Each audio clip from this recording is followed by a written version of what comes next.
Hey everybody, welcome to the Ostomy Guy podcast. I'm your host, Austin. Today we're talking with Ostomy Jack. Hey, how old are you? I'm 26.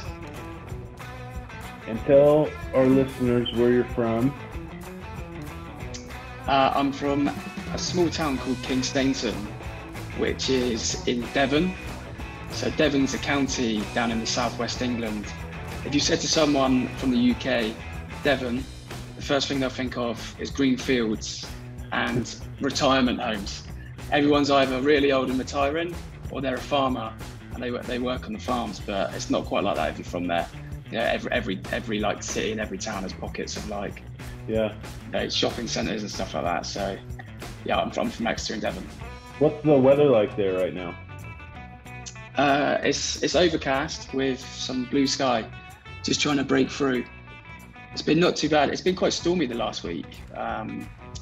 Really on and off. It's been really sunny. Then 20 minutes later, it's grey clouds and stormy. But generally at the moment, it's been good weather. It's probably about 11 degrees. Oh wow! I don't know what that is in Fahrenheit. Yeah, me neither. So are you in summer? It's not hot. Yeah, we're in peak summer now, really. Mid-July. Okay. So it should really. Last week it was almost up to 30 degrees. Okay. Which again, I'm not sure that is Fahrenheit, but that's really hot. Where it's to the point you can't sit in it; it's almost unbearable. But yeah, for some reason it's been really great. How about you? It's been hot here. We're in the middle of summer, and it's so in Fahrenheit here, it's been in the 90s, almost 100 degrees, and so it's been warm. But we've had a little bit of rain, not a whole lot, but a little bit. So it's just been, especially today, like I was afraid my Wi-Fi wouldn't be working very good because we had so many storms and lightning and thunderstorms last night, but they're gone and we should be good. Oh, great. Good to hear. How's your ostomy do in the heat and humidity? Not too bad. I had surgery just recently in March, and I've noticed that my output's a lot looser. Unexpectedly in the surgery, I did have a bit more of my small bowel taken away. So there's obviously less opportunity to be absorbing the salts and nutrients that it needs. So I do, at the minute, I'm probably waking up about 3 times a week in the morning with quite a bad headache from dehydration. Especially because I've moved house in the last 6 weeks. The bedroom window's got a huge window where the wall should be. And that's also where the sun shines. So we're going to bed at night and it's absolutely boiling hot in the room. Which I'm trying to, we've got like a little air conditioner thing now. So hopefully that should alleviate the headaches a little bit. But I've got 2 drinks here now, 1 water for hydrating and then an electrolyte drink just to replace those salts. Because when it is hot, I definitely do notice it. Do you have more leaks or does your appliance come off more when you're sweating and when there's humidity? Do you change it more often? Yeah, good question. I haven't really noticed that happening. I think when I'm on holiday, it does, when you're like in and out of the pool a lot, especially if you're diving in, you can really like compromise the bag there and it might be a bit of an explosion. So I wouldn't advise that. No, I haven't noticed that recently, but I've definitely experienced that in the past. And especially when I feel like if you're in hot weather and it's sweating like that and you're changing your bags, I notice if I do have a leak, I'll probably have a couple. Like not one after the other, but I can go months without leaking. And then when I just have one leak, I'll normally have like 2 or 3 in a week. And then I'll go a couple of months not having one again. Maybe, I don't know what it is, my skin's just randomly decided it doesn't want to agree with my appliance, or I might be sweating a bit more at that time, like you said, like on holiday because of hot weather. But yeah, for some reason it's really infrequent. What's your wear time on your current appliance? I probably change my flange. I use a 2-piece system. And I change my flange probably once every 5 days, as advised. So it's normally really good, unless like the other morning, for example, this week, I'd had like 2 bag leaks before 10 a.m. I don't know how or why, but I woke up, changed it, went back to bed, and literally woke up about an hour later, and I needed to go and change it again. Obviously, probably half asleep, reapplying stuff, not getting rid of all the moisture, but I find the system I use is really like robust, because I use I'm not sure about yourself, but I use barrier rings permanently underneath the flange. Do you use them as well? Yep, same. Yeah, it's nothing I've ever heard or seen advised by a specialist. Maybe it is, and maybe that's what they're for. But they've only been really encouraged to me if I have irritated skin. Yeah. But I, use them and wear them regardless. Yeah. Because I think it makes it much more secure. So I have quite a lot of confidence in my bag when I'm out and about. So when I first had my surgery for like 7-8 years after, so I had my first ostomy surgery done in 2006. Yeah. Mine was 2005. Oh, okay. So yeah. We would have been we would have been getting it done in the same year, probably. In the same 12-month period. And for years after I had it, I had very few leaks. I'd have, mishaps, and I'd have, accidents and things like that due to human error, but I didn't have too many leaks. And then it might have been 5 years ago, my skin just decided to not like any of the appliances out there. And so they just stopped working, and I'm happy with this, so I'm not complaining, but I get, maybe 2 to 3 days off of an appliance. And that is good for me. Really? Because I was changing it every day, if not sometimes twice a day. I mean, think of the supplies you go through. Yeah. And I'm talking the whole flange and everything. Because that takes a lot of time out of your day as well. Yeah. Because when you're building up to changing it, it's not like, oh, I need to change it and you change it straight away. Sometimes you're out and about and you're like, well, this means I can't do anything for the next hour until I'm home, until I can change. Yeah. And afterwards, 2 times a day, that's a lot, isn't it? And if you're with friends, you turn into a little bit of a zombie. You just kind of check out because all you're thinking about is how the hell you're going to get home and how's this thing going to end. Oh, that's so funny. Okay, so take us back to the beginning. I want to know a little bit about your story first too. When were you and what were you diagnosed with? And sure. Stomp us forward to now from there. Sure. So I was diagnosed in 1998 at the age of 5 with ulcerative colitis. Okay. Back then it didn't, I was 5 years old, so my memory doesn't really go back much further than then. So, it's always been a part of my life. It's always been a part of me. Yeah. Just IBD in general. For the first few years, it was managed really well. It didn't really affect me much. I didn't suffer too many symptoms. I had quite a lot of blood in my poo, but I wasn't really suffering any severe stomach cramps. I was on the skinny side, but I managed that really well for 5 years.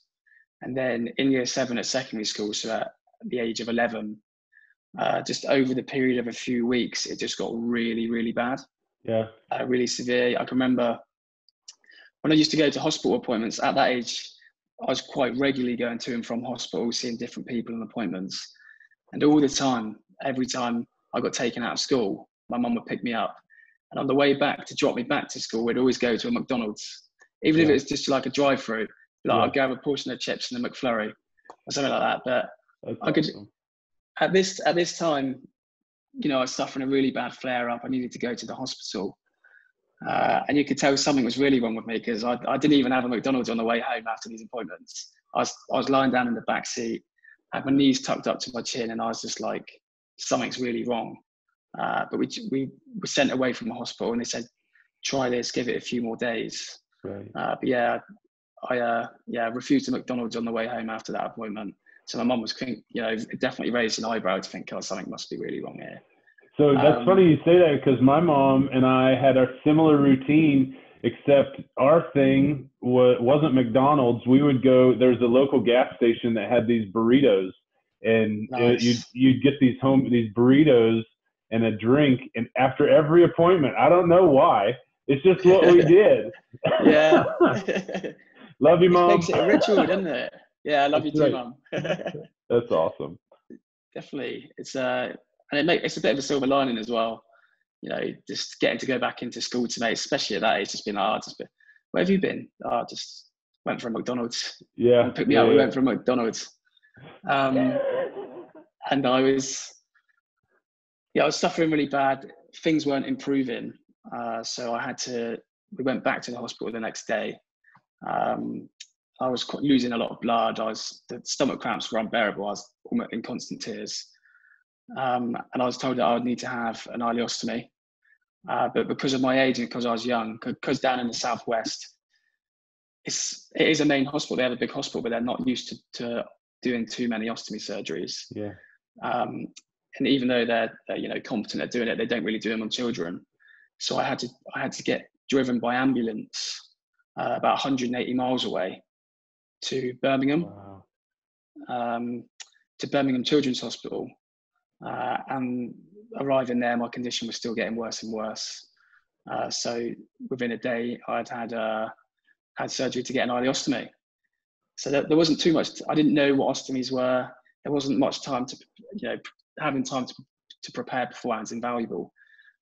Just so you can manage your expectations, create a bit of a support network around you. But this came on in a matter of weeks. I was 11 years old. Yeah. But the period of me becoming bad and then getting well, I had no time to prepare and basically learn about what ascites is thrown right in the deep end. This is what a bag is. Did you know? Did you go into surgery not knowing you were coming out with the ostomy, or did they tell you right before and you just weren't able to process it? Yeah, just weren't able to process it at all. I literally have no memory of thinking about it and not wanting it. None at all. I can just remember kind of leaving hospital with one. You know what I mean? Because I think they kind of load you up with meds. I'm not sure. It's all a bit of a blur really, but I definitely remember, the journey home, watching, those old school portable DVD players you used to be able to get. Yeah. The screen would flip up and you put the disc in.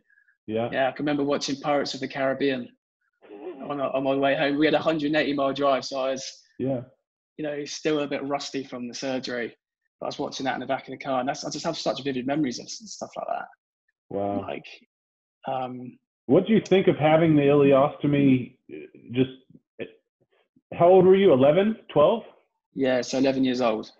So what did you think? Just give me an idea of the things that you were thinking about. Was it just still kind of a blur at that point, or were you were you thinking it was temporary? What was going through your head in regards to this new reality? Sure. I can remember at the time just really wanting to get back to being, I wouldn't say healthy, but more like the fitness side of things. Yeah. Because, always down the park playing soccer, every night after school down the park with friends. And then on Saturday, be watching it. And on Sunday, be playing it again. So the main thing for me was really just having my mind set on trying to get back fit so that I could start playing football for my local team again. I never really sat around thinking about it too much. I think this time around it's definitely affecting me much more now I'm being older and going through the process of surgery. But back then it was just I didn't think about it too much at all. It was just something that I had to deal with, and just full of confidence at the time. I was really private about it, but I was confident in my ability to kind of live life and not let it prevent me doing anything. Yeah. So how did you transition from having that surgery to your reversal? So did you immediately get better? Did you see improvements? How long did that last? Yeah, I saw an improvement straight away. The stomach cramps that I was suffering before going to Birmingham just completely stopped. You can tell, I could tell, as soon as you'd waken up, obviously you're up to your eyeballs in morphine and ketamine if the anaesthetists were generous, but I could tell that the cramping had completely stopped. And my health was great for 5 years. And then I got to about age 16, when relationships and dating and going out and partying, all those sorts of things start becoming a lot more meaningful and a lot more important. Yeah. So I was going to appointments. I didn't really know too much. The stoma I had at the time wasn't just a temporary thing. I didn't know too much about JPouches, but it was something which was put forward as an option. I think my mum made most of my decisions for me back in the day, really. I was under the age of 16. I was in good health, and I managed living with a stoma for 5 years. Yeah. So at that age of 16, she kind of, we organised a few appointments. It was something it felt like a bit of a no-brainer at the time. just, for the main reason for what I said, like dating and stuff like that. I was thinking, do I want to be, starting to learn to drive and relationships become a lot more meaningful and still having a bag? So I went for the option of going for a JPouch. Yeah. Which was great. It was amazing for 6 years and then really bad for 2 years. Okay. But yeah, my JPouch enabled me to do I really tried to squash. I didn't try to squash a lot in, but I did squash a lot in my early 20s, like traveling and living abroad. Yeah. Which I'm not saying you can't do that if you have an ostomy, but it just felt like, especially at the age of, how old was I then? When I got my reversal, 16. So when I had that reversal, it felt like I had a lot more freedom to go out and do what I want without having to worry about anything. And part of that, Jack, is that you're running around, and I'm just going to use the phrase I always do, and that's with healthy people, with normal people who your friends are healthy, and all kids are like this. Look at a little kid who breaks his leg and how he drags his casted up leg through a playroom to play with his siblings. That's what I think of when I think of you when you were there and me when I was there, because that's all we're trying to do is be normal like everyone we're around. And it forces you to push yourself to limits and be uncomfortable, to do things that press your health and don't let you get rest. And prioritizing those things is like, which you've brought up a couple of times on your social media, is so important when you're living in the ostomy world, because you just tend to lose track because we're like little kids, all of us. Definitely. Yeah, definitely. And you lose sight of what feeling like healthy and normal is. Yeah. I mean, what questions I was having to ask myself this time around going into surgery was like, I don't want to jump ahead, but I was rotating and trying so many different medications. I wasn't trying, in my head, I wasn't trying to get well. I was just trying to not be bad. Yeah. Trying to be like a 1 out of 10 instead of a 0 out of 10. Just getting by. And just got to ask yourself is partial or temporary remission good enough? Because it can become quite deceptive over a long period of time when you're constantly just trying to feel like you can get through the day. That kind of becomes good enough. Yeah. When actually it's not until you get your stoma 6 months down the line, you look back on your life. I look back a little bit embarrassed. I'm like, at the time, I felt like I was happy just going through, struggling through like that. But actually, I look back thinking, wow, I was actually in a really, really bad way. But because it gradually depreciated, it just felt so normal, and you don't really have, you don't have much to compare to. Yeah, it's a super slow fade. Definitely.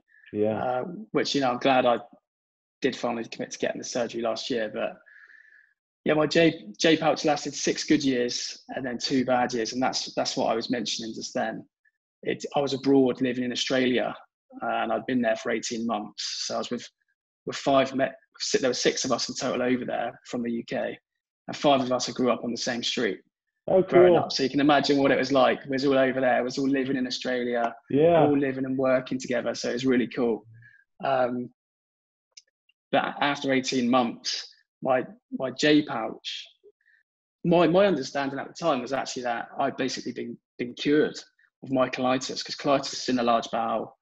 I don't have a large bowel anymore. I thought, I don't have UC, but slowly but surely I started suffering quite, to begin with, just stomach cramps. I had, just feeling really, really bloated all the time. So I ended up going to a doctor's appointment. The doctor said I need to go straight to the hospital. And I was thinking, I can't afford this. I didn't know whether I had to pay for my healthcare over there. Luckily, we didn't. In Australia and UK have some sort of agreement where if you need emergency care, then you don't need to pay for it, which was really lucky, because I ended up spending about 3 days in hospital. Wow. I had a colonoscopy. And unlike the UK over there, they come and give you pictures of your colonoscopy too. Yeah. Taking their word wasn't enough. They needed to show me pictures of my rotten bowel. Yeah. Which is gross no matter who you are. Yeah. I was like, come on. I seriously would have believed you if you told me it was bad. Yeah. So I had some nice pictures for the memory bank. But it was, they said, look, realistically, I would probably have to go home because I was over there. I was living with. I didn't want to be having, struggling alongside my friends who were, like 5 and over there. I could keep up with it for a long time, but it just got so bad. I was like, I'm going to have to go home. Yeah. So that's what I did, and committed to going back to a stoma. Did your friends stay? Yeah, my friends stayed over there, but only for 6 more months. Okay. I think when I first came back, we were planning to do, well, just before I left, we were planning to do like an Everest base camp trek. Yeah. That was something that I had put most of the effort into planning and organising. And then I had to go home, and those guys went and done the trek, and I was like,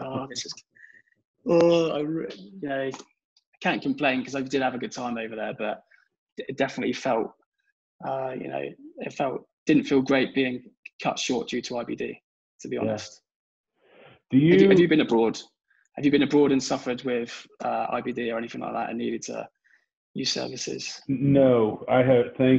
Thankfully, I have not, because I freak out anytime I'm not near and around like family and I'm getting sick. I just don't like being somewhere foreign, and I know how bad my bad is, and I need people around me that I trust. And I'm usually, like when I was younger, I was used to my mom and dad helping me make decisions and these kinds of things. And financially, I knew it could get real expensive. And when you know your limitations, I've just always been kind of like, but I've only been out of this country one time. I went over to Mexico for a week. We drove over the border and came back. And while I was over there, I didn't have any real problems at all. So good. I didn't have to go to a hospital. Thank God. Oh. I feel really grateful to be in the UK, having things like the NHS, because I follow quite a few Americans, on Instagram, and just it's quite upsetting, really.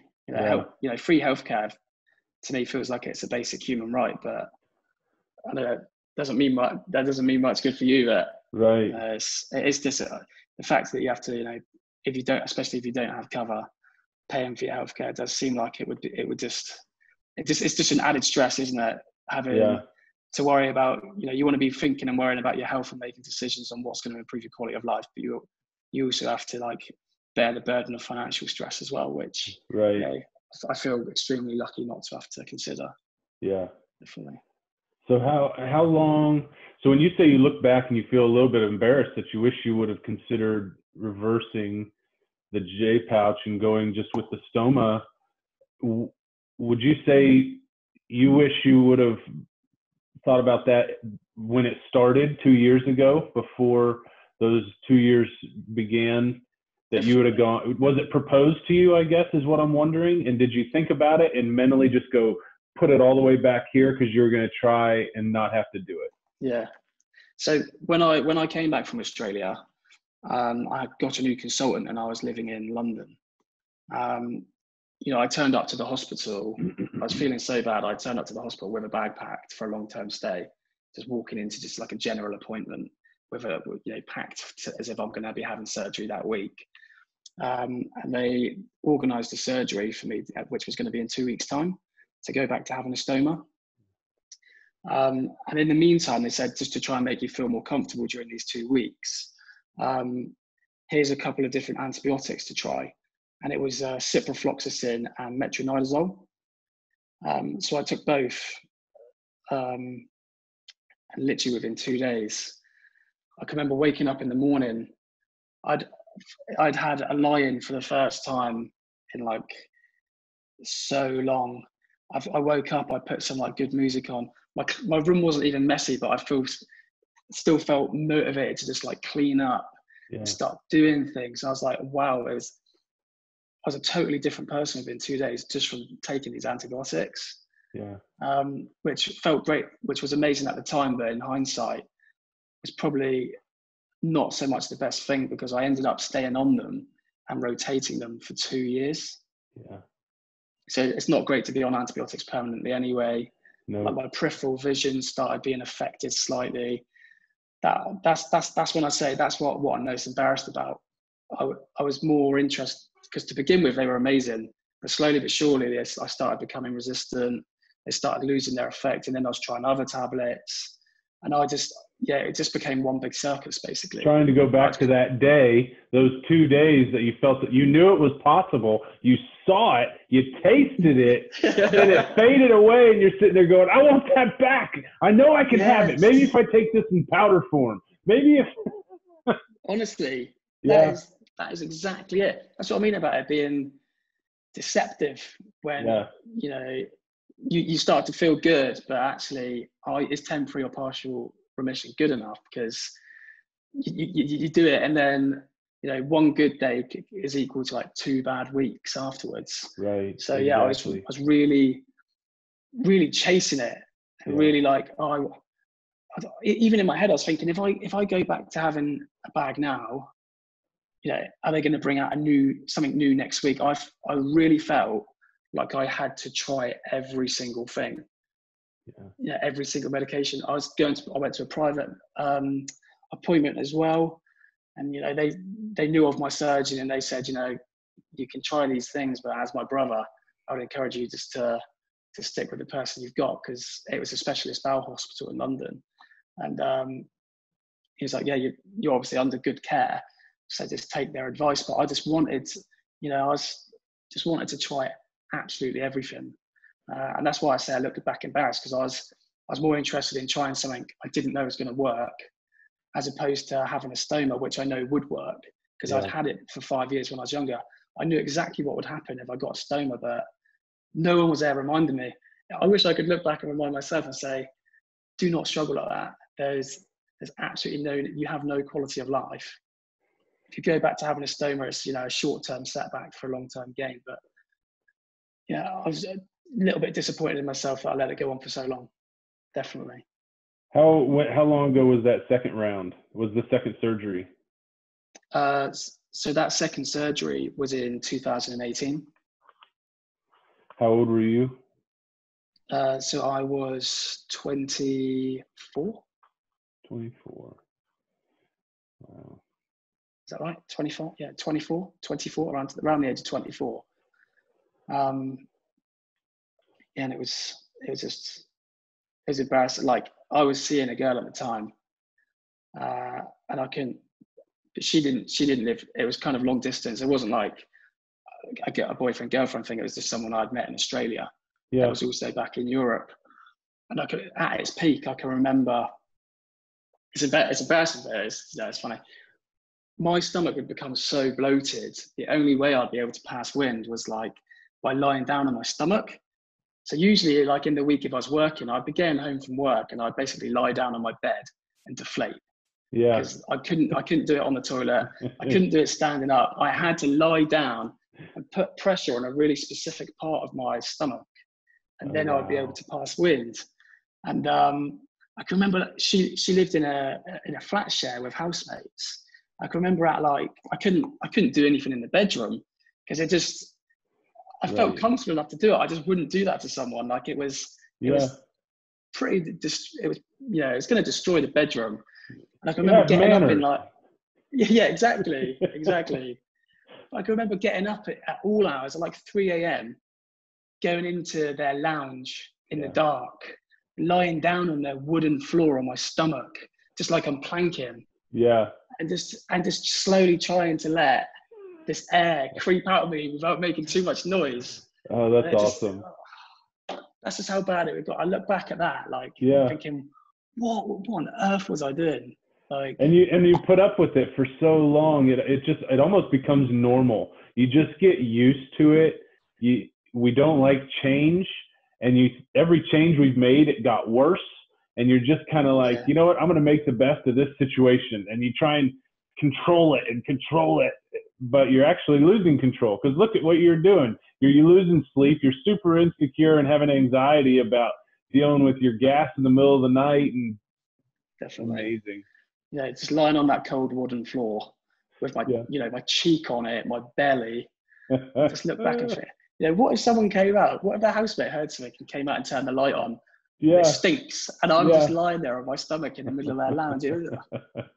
For some reason, that was a better life for me than going back to having an ostomy. But better option. Really wrong. at the time, it was a better option. Amazing. And so then you go through the surgery the second time, and like the first time, did you see an immediate change in your health? Did you see immediate relief? Definitely. That moment was like the biggest impact any medical decision I've ever made has had on my life. Yeah. So I went from what I would say was being severely ill, like embarrassingly ill, to then 2 months later having stoma surgery. 2 months after having stoma surgery, just feeling like I was on cloud nine. Feeling, I wasn't being patient enough. I wanted to get down the gym. I wanted to put some size back on. Yeah. I was, it was only 2 months. I knew it, my mates knew it, my family knew it. They're all like, oh, you're back, definitely, you're back and stuff. Just from going back to having a stoma, it was, such a huge impact positively, definitely. So then, so after that surgery, things were amazing for a year. But during that surgery, I didn't have like the Barbie butt surgery, the total proctectomy, because it's a really intrusive procedure. So they kind of left that there, but just gave me an end ileostomy. Yeah. And about a year later, it's such a horrible word. I hate saying it, but like mucus. I started suffering with quite active mucus. I wasn't in pain. I wasn't having stomach cramps, but I could feel something was wrong. Right. Like it was making a lot of noise, and I could tell it was going to be really inflamed down there, but because nothing was connected to it, I couldn't really. I didn't have any sensation down there. Uh-huh. And eventually, just down to something which is completely a lifestyle choice. Yeah. Because I was leaking in the night. Yeah. And at this time, I did have a permanent girlfriend. Because going back to having a stoma, I ended up dating again, going on, dating. I felt well enough to go on dating apps. Yeah. I ended up going on only a few days before meeting my partner that I have now, that I've just moved into this place with, Lily. And it just became a lifestyle choice because we were going to bed at night, and I knew I was going to be going through like at least 3 pairs of boxes that night of mucus, which was just going to be dribbling out of my bum a little bit. I was like hiding boxer shorts in the bathroom to get changed into throughout the night. Yeah. And then just hoping enough. I'd lie on my side, so none of it ever really went on my bed. Yeah. But I'd always be checking it in the morning, and it's just even though I didn't feel too bad, like it was still just one of those, IBD was still haunting me. Yeah. Because I've gone through all the surgeries I've had. I've gone through the process of having a stoma twice. Going back to a bag was meant to be the end of my ileostomy journey, basically. No, the end of my UC journey. I was thinking this is like closure. But then a year later, it was, I still passing mucus. Just my life was like controlled throughout the week by like doing washing and stuff like that. Because I was going to work, I'd work late, I'd come back, I'd need to stay up for my wash to finish. Right. Then I need to hang it up. It just became a full-time job just doing the washing. So I ended up, and this was back in March, having so my bum removed, so having the total proctectomy, so having the anus fully removed, sewn up, and I also at the same time had my stoma moved from my right side to my left side, which I'm kind of still recovering from now. It's been 4 months, but I'm still not back to 100%. How's that been? How's the switch? So it's kind of like going from being a righty to a lefty a little bit. Yeah, exactly. How's it been with the new routine? It's not too bad. I keep forgetting this on my left side. I'll like go to do my shoelace up. I'll go to do my left shoelace up, and I'll be like, whoa. Back off a little bit because I don't want to burst anything. But it's so far so good. Put it that way. I'm just glad and grateful to be getting a proper good night's sleep again. Yeah. Are you right-handed or left-handed? I'm right-handed. So now it's on the other side? So now it's on my left, yeah. Okay. Is that a problem, or has that shown to be a problem at all? No, my stoma is a little bit smaller than it was before. Yeah. And I don't know why, I just really liked that stoma I had before. It's been the same size twice. For the first 5 years I had a bag. And then recently, when I had surgery again, it was a nice, comfortable size. This one's a little bit smaller. and my output feels a lot looser still. I don't know whether that's a hangover from surgery or whether my body just needs time to adjust. But yeah, it's a good decision because I'm getting a good night's sleep again. But yeah, my output needs to slow down before I can say it was like really worth it, to be honest. So you have more output now? Is that what you're saying? Yeah, it's just a lot. It just feels like it's a lot looser. Yeah. Whereas before it was like, I know it's dependent on diet and what you're doing and stuff like that. But yeah, I just, like at the minute I'm wearing a high output bag, whereas before I would never wear one. I wouldn't need to. Yeah. I'm not really taking any Imodium or loperamide or stuff like that, which I know I should be and could be, and I have some. I think just because I'm working from home as well, I don't really mind having a high output bag on because of coronavirus. Working from home, I don't need my bag to be discreet. I don't need to be, walking around in a well-fitted shirt with a bag showing. So, trying to not have a bag showing. So yeah, I'm definitely, it's not too bad, but I still got a way to go, definitely.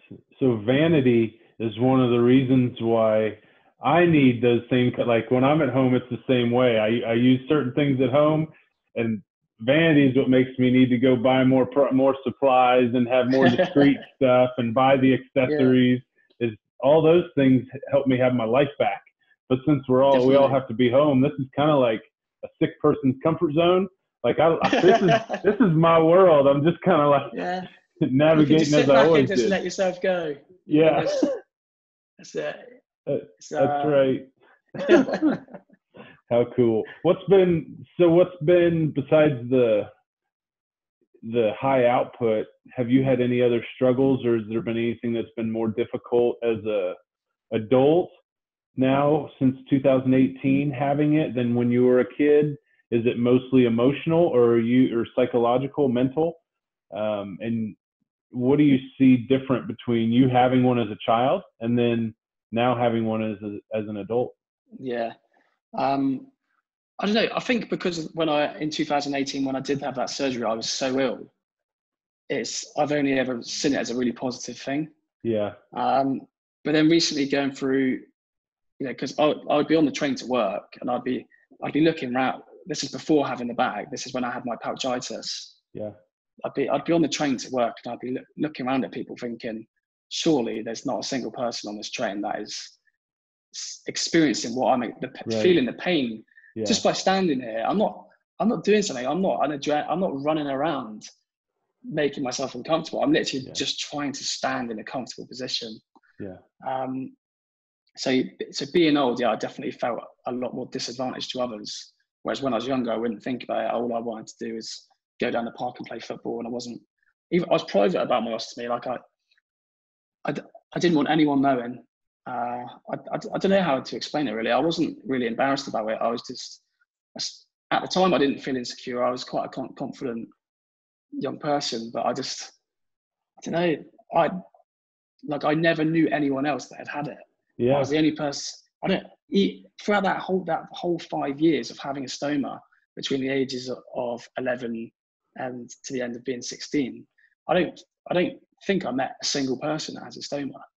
What about now in person? Do you have anybody like a support group or other people that you've met and know in your community that have a stoma?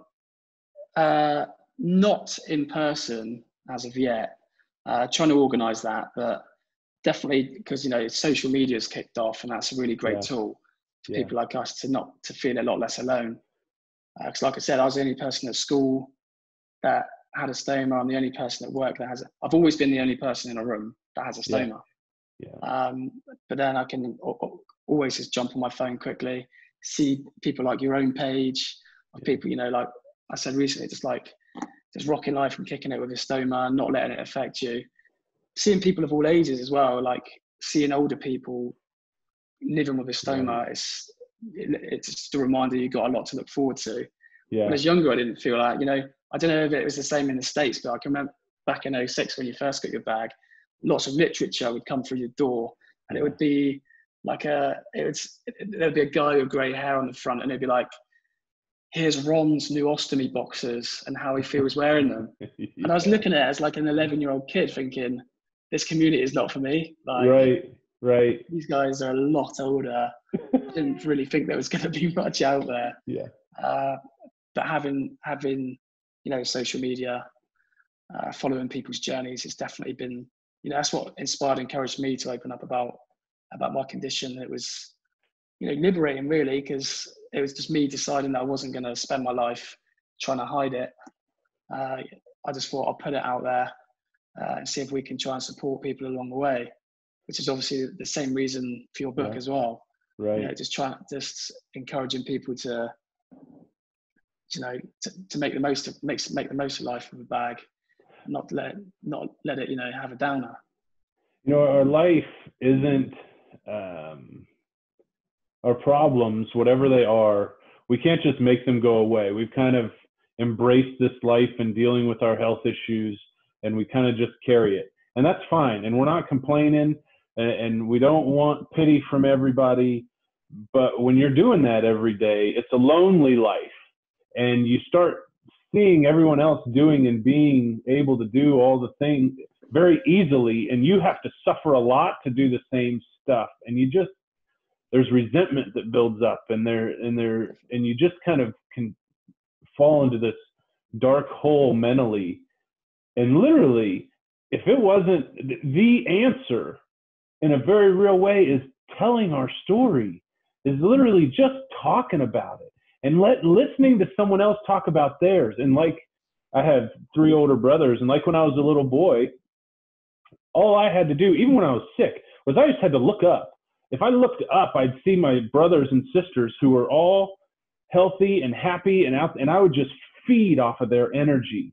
And in the ostomy community, it's the same thing, where I feed off of, when I'm weak, I feed off of your energy and everyone else's energy, that I'm able to see how their days, and when they have a crappy day, it's never a self-loathing moment where you start going, oh, me too. It's, oh, me too. It's like, okay, you know what? That's awesome, because I'm doing it anyway, and so are you. And since we're both doing it anyway, I don't have to complain, right?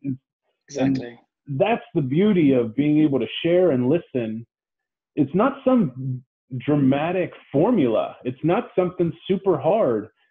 A cooperation with a priority of life, the way you live, and being able to communicate and talk with other people who are living it, is as simple as the solution as I could give anybody to be able to embrace the ostomy world. 100% agree with that. Definitely. How do you see? Go ahead, say what you want to say. Like I said, when I had pouchitis, even then, I didn't really think to go online. I wasn't really part of the community. Yeah. I was suffering away. It wasn't until I went back to having a bag and started sharing my story. That's when I started realizing, wow, lots of people are already doing this. Yeah. And maybe there were a few people on the train that was feeling the same way as me. You just don't know. It's more common than you think, but you definitely feel like the only person that goes through what you do. Yeah. Even if you don't use social media, if you don't want to post, I'd still encourage anyone to follow people on there, listen to people's journeys, see what you can learn something from everyone. It doesn't matter if they've had a bag for like a week or if they've had it for 10 years. Yeah. People are always open-minded and trying new things. I think it's really invaluable. I suppose it's not encouraged by the hospital to actually, go online, and because I speak to people regularly, and probably the same with yourself, where it does feel like there's a bit of a bridge missing between having surgery and being prepared for life with an ostomy. Yes. People even just this week, I've spoken to someone, won't mention any names, but I think they've had a bag for about 6 weeks, and they didn't know that 2-piece bags exist, didn't know what a flange was, right, and stuff like this. And I was thinking, wow, there seems to be a bit of a breakdown in communication between before having surgery and then being prepared for life with an ostomy. That's kind of missing. So going online, if you don't have a bag and you feel you know, if you feel like you're not too confident about the advice and information you're being given by the hospital, you know, definitely spend time online, spend time looking and hearing about people's stories, because it's definitely something you can learn from everyone. Definitely. So you want to know something I'm working on? Sure. Yes, please. Okay. All right. So what you're describing is the exact same experience I had, and is the exact same experience many people have. We don't talk about it. We don't really think to go look online, especially for if we've had these problems for a while, until recent. Give it the last 4 years, maybe 5 years or so. And I know social media existed before then, but not in this community type of a way. And being exposed to the community and all these people has really helped me. And from the emails and letters and stuff that I've gotten from people, it has really, really helped other people just in reading my stories. And then as I self-reflect, just in having podcasts, Jack, like even with you, I can think of areas of my life where I may be needing to try something new, and you're good at it, and I'm not so good at it, and I can just pick it up through our conversation and be able to, I never really thought of it that way. And uniting that network is like a game changer for me. And so this is what I'm doing. I'm starting a magazine, a new magazine. Really? Yes. So it's going to be called Ostomy Life, Ostomy Life magazine, which is basically going to take the social media world and put it in print and be for new ostomy patients. So it'll have accessories, all the descriptions of the different kinds of stuff, stories by people like you, stories by people from here, men, women, tons of different demographics, all different ages, and my favorite people to follow on social media. And it's just going to be a really good place for new patients when they get out of a hospital, and a new patient kit that I'm putting together where they can get dropped into that world. And if they're old and they don't do social media, they can get it from this. And so it'll basically bring what's online to print in front of people. That's a really great idea. Because one thing I've noticed even during my most recent surgery is I'm sitting on a ward and I'm listening to people, and I know it's the first time they've had a bag, and I'm listening to them being discharged. You know, people are at the bedside table saying, yeah, you can get your stuff now, you can go. And they're like, they speak at 100 miles an hour, and they say so much stuff. It goes in one ear and it goes out the other. But actually having a magazine, something which is tangible and something they can actually take home with them, and read and get up to speed with things in their own time, would be a lot more advantageous. Like I sometimes, I've sat there shaking my head sometimes, listening to people getting discharged with a bag, and it's kind of like, here's some bag stuff, give it 2 weeks, and we'll arrange for a stoma nurse to come down and give you a visit if you need any help. And they're kind of like, okay. And then that's kind of it. I'm not saying that's everyone. I know some stoma nurses and some teams are absolutely amazing. But I've just been sat there, you know, in the last 2 years on 2 occasions, listening to it, just thinking, they haven't got a clue. Those guys are like, they're really going to struggle for the first few weeks. That's why I want to do this, is I want to basically give all new patients what I wish I would have had when I got out of the hospital. Like, if in the United States, so we've got 50 states, depending, like in Kansas where I'm at, all the Kansas hospitals and the magazines there are going to have inserts for the WOCN ostomy nurses in their area and in the state, the reps for Coloplast and Hollister and Adapt and Convatec. So they're sales reps, so that now you have people you can call to talk to about all of this. And you can, now you have Ostomy Jack's link on Instagram that you can go and follow and reach out to him if his story struck you or whatever. But it's basically connecting us to each other so that that gap kind of hopefully closes, because there's a huge gap from the time you leave the hospital to giving a care about looking online and finding this stupid community. You got to go through the ebbs and flows of, holy crap, you know, I'm so alone. I need somebody else like this. And that takes a while before you go, you've got to look in the right place. Definitely. Like, it exists, it's out there. You just got to know where to look, and you got to be looking in the right place. So having that when you leave hospital and being sort of pointed in the right direction, that would be great. And that's something I wish I had, you know, when I left hospital for the first time. my mum was managing my stuff, but I know she spent countless hours on social media. Wasn't really a thing, so she spent countless hours, you know, online on forums, listening and reading stuff, worrying about things. You know, having a magazine where I sort of simplified and all in one place would have been great. Definitely. Yeah. I know she would have wanted that. All right. So do me a favor. After we get off, I want you to email me. I know you emailed me that one picture for your bio deal, but shoot me 2 normal pictures of you hanging out with friends, you doing something. I don't care what, it could be Christmas, it could be whatever. Because what I'm going to do is I'm going to have these community pages where all the page is going to be is a whole bunch of Ostomates around the world just doing normal crap. And it'll have your tagline, it'll have your IG name on it. So they'll see who you are, and that's going to be and so I want these pages so people can go, holy crap, there's all these people have ostomy? What in the world? And I'm stuck in my basement, and they're at Christmas, and they're at the pool, and he's at here. And I want people to go, holy crap. You know what I mean? Yeah, definitely. So 100%. Do that for me, will you? Yeah, I will. Yeah, of course. Yeah, definitely. And then I'll send you a copy of the first issue that you're in. No, please do. I'm looking forward. When are you expecting the We're first on to come out? Is it a work in progress? It's a work in progress. I'm thinking, I was hoping World Ostomy Awareness Day, which is October 5th, but I got to avoid, I'm not going to be able to get it done by then. So it's going to be before the end of the year, probably December, January 1, somewhere in there. Fantastic. Yeah, I'd love a copy. Definitely. I'm sure that'll be helping a lot of people. Awesome. Definitely.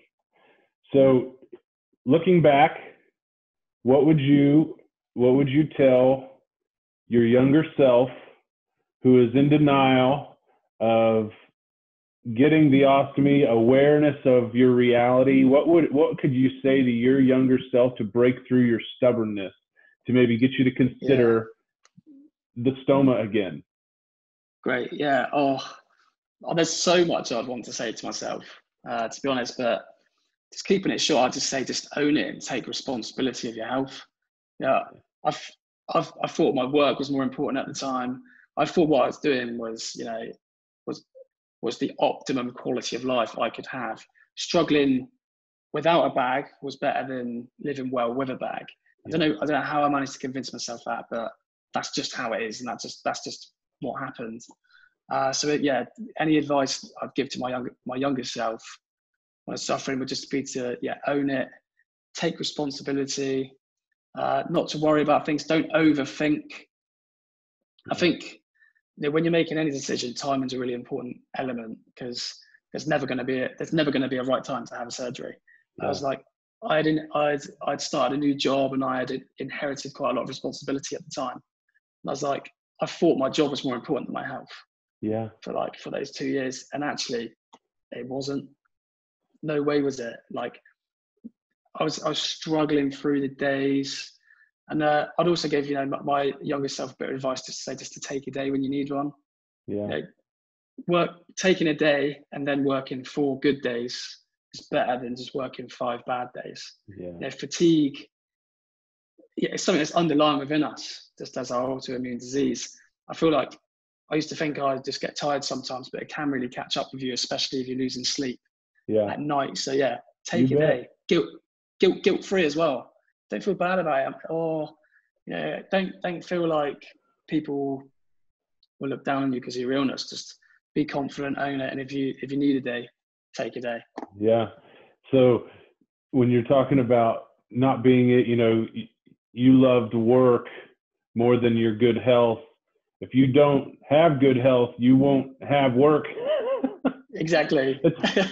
That's an amazing equation.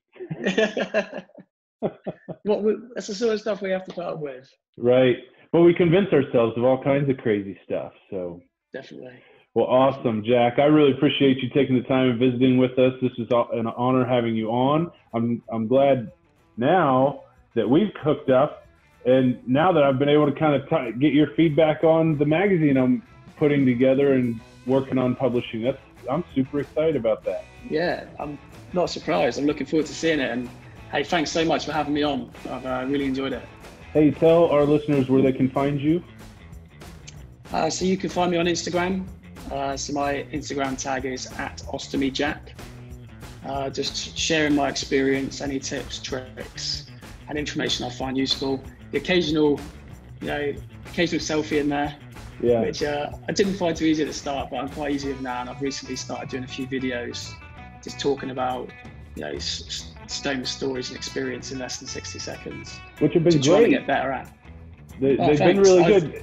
And I love how you keep them at 60 seconds too, because it's really just quick thoughts. And I would actually even say this is, your mind, you're a deep thinker, and I can tell that these things kind of come to you throughout any given day.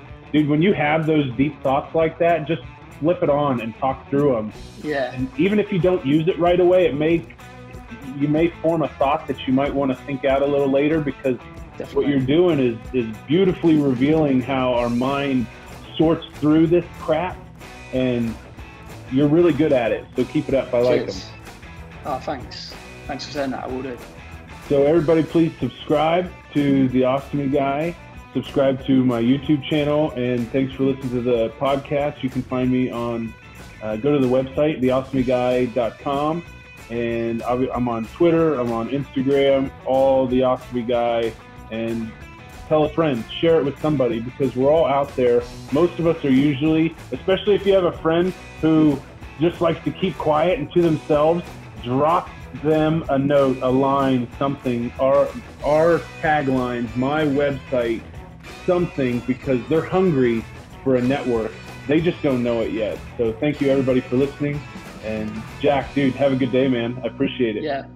Thank you so much.